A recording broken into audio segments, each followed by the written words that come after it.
why Trey Lance gives the 49ers their best chance to win in 2021. We just laid it out with Jimmy, but let's lay it out with Trey. He hasn't signed his contract yet. No. When he does, his cap number for 2021 will be somewhere between 3 and 5.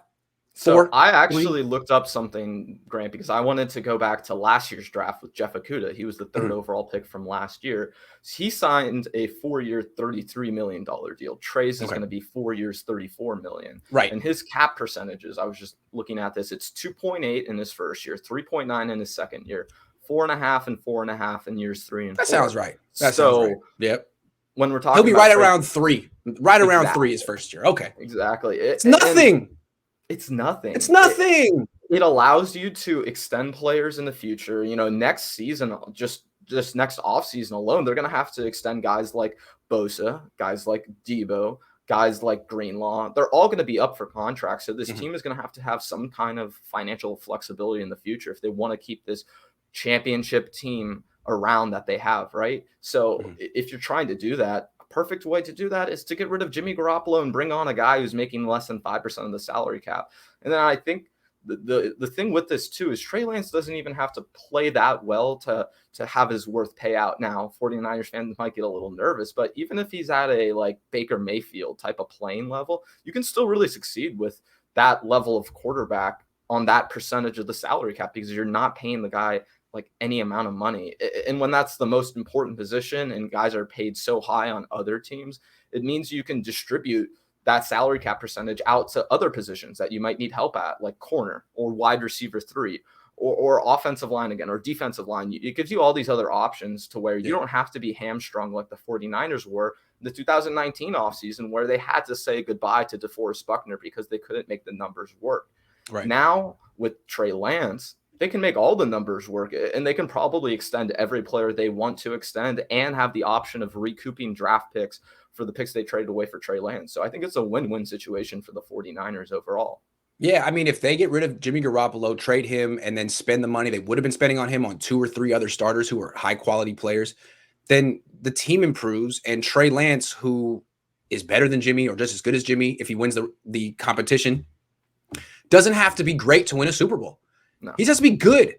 Yeah. Jimmy making 13.5% has to be great. He has to be super duper great, and he's not. No. He's good at best. I mean, he's serviceable sometimes. He's unreliable. I mean, no, that's the whole beauty of this rookie wage scale. You don't have to have a great quarterback. You have to have a good one. A good one.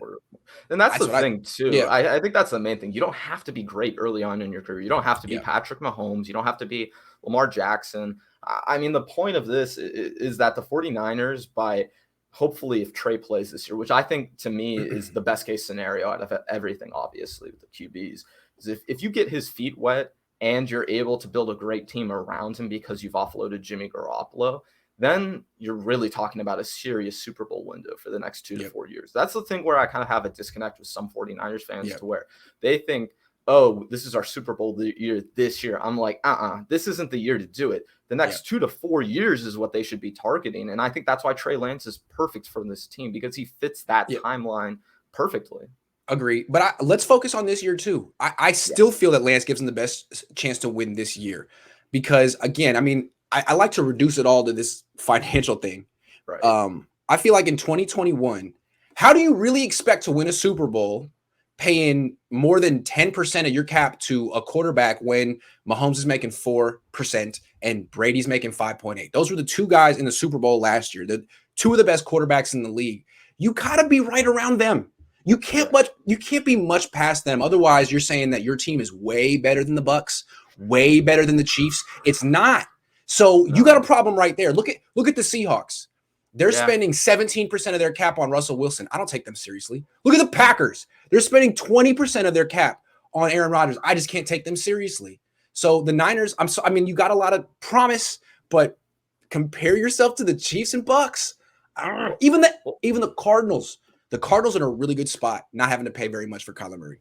Well, and if you just look at all the playoff teams last year, right? I was looking at the divisional round specifically, and I mentioned this in the article that I wrote, is that 4 of the 8 teams that were in those final 8 all had quarterbacks on the rookie wage scale. So the point is that you can build a good enough team around these sort of guys to where you can succeed early on in their careers before you extend them. Because I think people have this notion that, you know, especially with how fast things have changed at the quarterback position, people need to wrap their minds around the idea that young quarterbacks can win and they can succeed early on in their career if they're set up for success. Right. And I think Trey could be set up for success if we're able to offload Jimmy Garoppolo and reap the financial flexibility that he allows us to have in the future. You know, you mentioned all the names that, you know, Stephon Gilmore, he's available right now, but even if the team was to wait to do this for one season and wait till next off season, right, they would be able to reload in free agency and really assess their team and say, okay, we saw what Trey was able to do in his first year. We understand what we need to do to help him succeed, and we're going to put more players around him that can help him do that. That's where I think, you know, for the 49ers, fans should be really optimistic. It's the next 2 to 4 years that's key. And I keep saying this because I just don't think they're going to have that opportunity to win this year with all their injury history, with just everything that's gone on this offseason with the 49ers and with the shift from one quarterback to the next.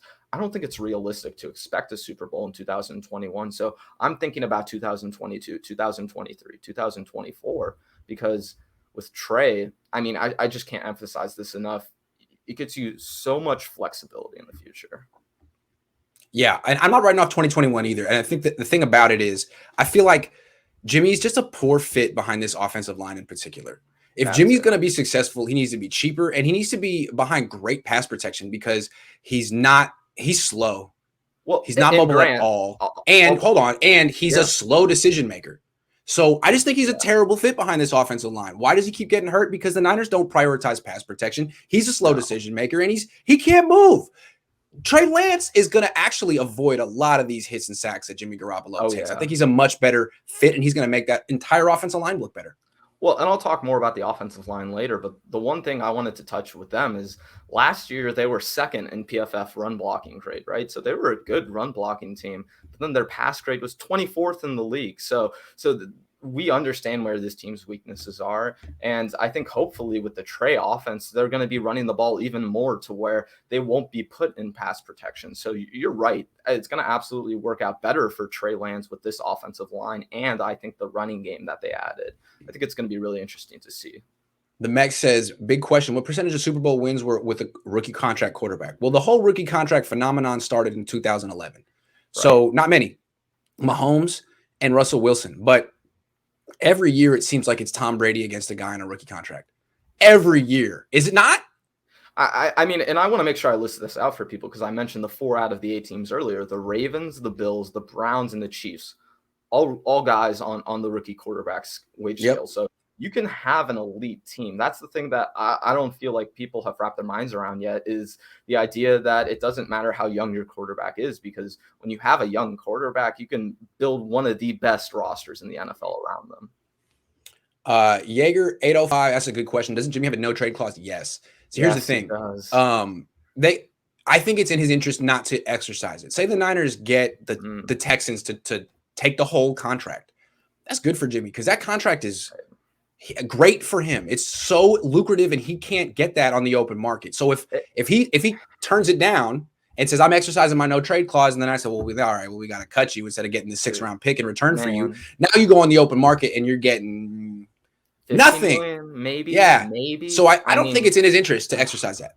No, I don't think it is either. That's the thing with Jimmy, is it's in his best interest to get on another team as soon as possible and prove his worth, because I don't think he's going to have the opportunity quite to do that on the 49ers. So with that theory, will Mahomes never win beyond 23? It'll be hard. He is one of the great quarterbacks, so it'll give him a chance, but they seem like they're going to keep renegotiating his deal.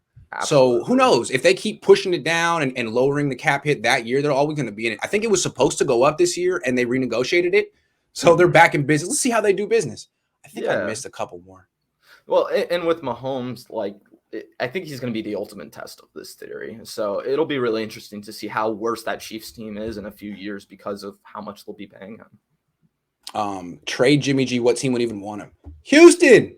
The reason I say Houston is their GM, Nick Caserio, drafted Jimmy Garoppolo. Right. They don't – I mean, if Deshaun Watson doesn't play this year. They don't have a quarterback. Their top guy is Davis Mills, who played like 8 games in college. They're not in win now mode. They can afford to pay signed Jimmy Tyrod Garoppolo Taylor, whatever. Grant. Come on. Yeah. He's awesome. He's so good. But I mean, they could justify spending all that money because they know they're not going to the Super Bowl. They're like, they're just spending that money for stability and, whatever. So Houston. I think another team could be, let's say Denver gets to the beginning of the season and one of their quarterbacks gets hurt. That's the thing to where I'm like, just wait until right before week 1 of the season and one quarterback has to get hurt. That's all that has to happen to where a team is going to jump on Jimmy. Right. So, yeah, I mean, we're hearing, first of all, the last OTA I went to, Lance got 18 throws, Jimmy got 6. I was thinking, okay. So they're getting Lance ready. They're saying that he's learned the whole offense. They've installed the whole offense. He's ready to compete. Okay. If he takes his job from Jimmy, they're going to pay all that money for Jimmy to be the backup. They're going to continue breaking him off $3 million a game, $2 million a game so he can hold the clipboard. I don't think so. I think they go, if Trey Lance wins, they'll get rid of Jimmy and it'll be Trey Lance 1, Rosen 2, Nate Sudfeld 3. And that's a really good, cheap quarterback room. Absolutely. And I think the only other guy I would be a little mad about is why didn't they talk to Nick Mullins or maybe figure something out with that? I think that would have been interesting, especially bringing in a guy who's so knowledgeable about the playbook with a rookie. Like I would have rather kept Mullins than Sudfeld.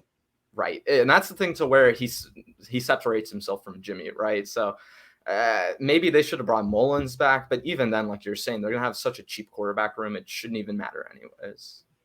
Okay, so that's our spiel. Ben and I think about this a lot, the financials of quarterbacks. Yeah. I think it's really important because everyone's like, you have to have this level of play. Well, it's all relative to what they're making against the cap.